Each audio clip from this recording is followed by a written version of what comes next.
BRS అధినేత కేసీఆర్ తో మాజీ మంత్రులు కేటీఆర్ హరీష్ రావు సమావేశమయ్యారు. నందినగర్లోని నివాసంలో ఈ భేటీ జరుగుతోంది. తాజా పరిస్థితులపై చర్చిస్తున్నారు.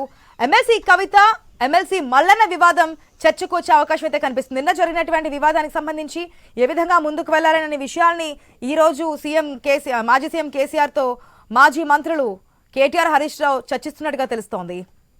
పూర్తి అప్డేట్స్ మా ప్రతినిధి స్వామి ద్వారా తెలుసుకుందాం. స్వామి, నిన్న కూడా చూసాం, ఏదైతే ఇంత దాడి జరిగి ఇంత దారుణమైన వ్యాఖ్యలు చేసిన తర్వాత కూడా బీఆర్ఎస్ పార్టీ నుంచి ఎటువంటి స్టేట్మెంట్స్ రాలేదు, ఖండించేటువంటి వ్యాఖ్యలు కూడా రాలేదని ఈ రోజు మీటింగ్ లో ఈ విషయాన్ని కూడా చర్చకు వచ్చే అవకాశం ఉందనుకోవచ్చే.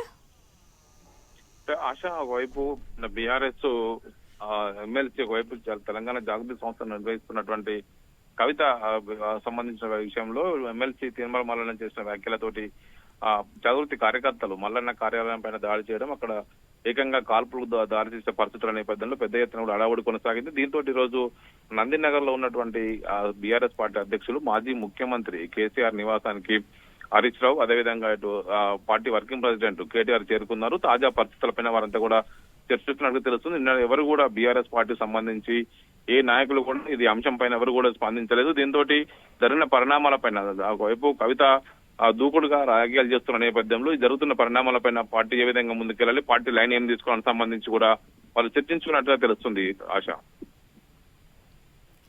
రైట్ స్వామి, థ్యాంక్స్ ఫర్ ద అప్డేట్. మొత్తంగా నిన్న జరిగినటువంటి పరిణామాలు, దాడి వరకు వెళ్లడము, అది జాగృతి కార్యకర్తలే చేశారని చెప్పి తీన్మార్ మల్లన్న కంప్లైంట్ చేయడము, ఇటుపక్క కవిత కూడా అటు మండలి చైర్మన్కి వెళ్ళి లెటర్ రాసి మాట్లాడడము, రేవంత్ రెడ్డిని కూడా ఒకవేళ మహిళల్ని ఈ విధంగా కించపరుస్తుంటే మీరు యాక్షన్ తీసుకోకపోతే మీరు కాంగ్రెస్ పార్టీయే ఉండి వెనుక నడిపిస్తుందంటూ కూడా ఎమ్మెల్సీ కవిత ఆరోపించిన తర్వాత బీఆర్ఎస్ పార్టీ నుంచి ఒక స్టేట్మెంట్ వచ్చే అవకాశం ఉన్నట్టుగా తెలుస్తుంది. ఎందుకంటే ఈ రోజు కేసీఆర్తో మాజీ మంత్రులు కేటీఆర్ హరీష్ రావు కూడా భేటీ అయింది ఈ అంశం గురించి చర్చించడానికి అనేది తెలుస్తోంది.